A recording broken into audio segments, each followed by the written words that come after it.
ఉంటే, మరో ఉన్నత వర్గాల జడ్జి ఉంటే ఈ దాడి జరిగేదా? ఒకవేళ దాడి ఉన్నత వర్గాల జడ్జి మీద చేస్తే కేసులు ఉండేది కాదా? ఈ విషయాన్ని తేల్చాల్సిన బాధ్యత ప్రభుత్వాల మీద ఉన్నదనే విషయం కూడా గుర్తు చేస్తూ, అది పాశవికమైన దాడిగా గౌరవ ప్రధానమంత్రి గారు మాట్లాడిండు. దేశ ప్రజలందరూ ఆగ్రహంతో ఉన్నారని చెప్పి మాట్లాడిండు. దేశ ప్రజలందరూ ఈ దాడిని ఖండిస్తున్నారని చెప్పాడు.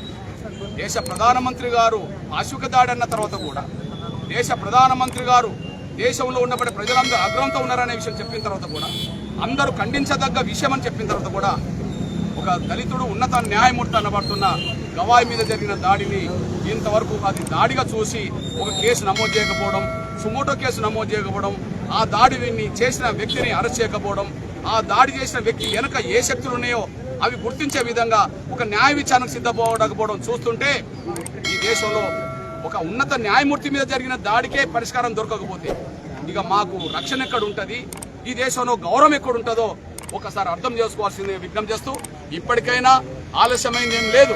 ఇప్పటికైనా వెంటనే దాడి చేసిన నిందితుడిని వెంటనే అరెస్ట్ చేయాలి. అందుకు వెంటనే కేసు నమోదు చేయాలి, సుమోటో కేసు నమోదు చేయాలి. అదే సమయంలో ఆయన వెనుక ఏ శక్తులు ఉన్నాయో బయటికి తీసుకురావడం కోసం సుప్రీంకోర్టు న్యాయమూర్తులతోటే ఒక కమిటీ ఏర్పాటు చేసి విచారణ చేయాలి. అదే సమయంలో సుప్రీంకోర్టునే కాదు, భవిష్యత్తులో ఎక్కడ ఏ న్యాయమూర్తి మీద కూడా దాడి జరగకుండా ఉండడం కోసం సమగ్రమైన ఒక కఠినమైన చట్టాలు తీసుకురావాల్సిన అవసరం ఉన్నదనే విషయం కూడా మేము భావిస్తూ, ఈ విషయాన్ని కేంద్రంతో పాటు రాష్ట్ర ప్రభుత్వాలన్నీ, ఈ దేశంలో ఉండబడి అన్ని రాష్ట్ర ప్రభుత్వాలన్నీ ఒక కఠిన నిర్ణయం తీసుకునే విధంగా నూతన చట్టాలు రూపొందించాలని చెప్పి మేము డిమాండ్ చేస్తున్నాం. ఈ విషయాన్ని దళితులే కాకుండా ప్రజాస్వామికవాదులందరూ ఖండిస్తూ ఖచ్చితంగా ప్రజాస్వామిక ఉద్యమాలకు సిద్ధం కావాల్సిన అవసరం ఉన్నది. లేకపోతే మాకు రక్షణ లేకుండా పోయే ప్రమాదం మరింత పెరిగబోతుందనే విషయం కూడా గుర్తు చేస్తున్నాను. దీన్ని ముందుకు తీసుకెళ్లడం కోసం ఈ రోజు దక్షిణాది రాష్ట్రాల్లో జిల్లా కేంద్రాల్లో ధర్నాలకు పిలుపునిచ్చాం. అదే సమయంలో 17వ తారీఖు నాడు ముఖ్యంగా తెలుగు రాష్ట్రాల్లో మండలాల ముందు పెద్ద ఎత్తున ప్రదర్శన చేయబోతున్నాం. అదే సమయంలో 22వ తారీఖు నాడు తెలంగాణ రాష్ట్రం మొత్తం మీద హైదరాబాద్ లో చెలో పిలుపునిచ్చాం. లక్షల మందితో హైదరాబాద్ లో ఒక ప్రజాస్వామిక ఉద్యమాన్ని, మాకు అన్యాయం జరిగితే న్యాయం కోరే ఉద్యమాన్ని ఒక నిర్మించబోతున్నాం.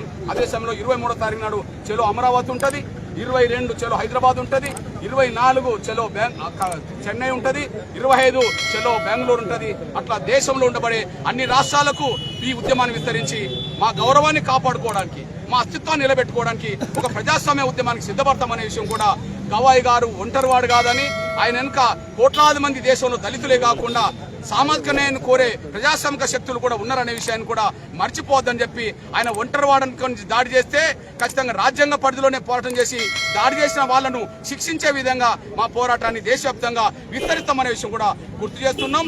దాడి చేసిన వాళ్లను, దాడికి ప్రోత్సహించిన వాళ్లను శిక్షించేంత వరకు మా పోరాటాన్ని కొనసాగిస్తామనే విషయం కూడా గుర్తు చేస్తున్నాం.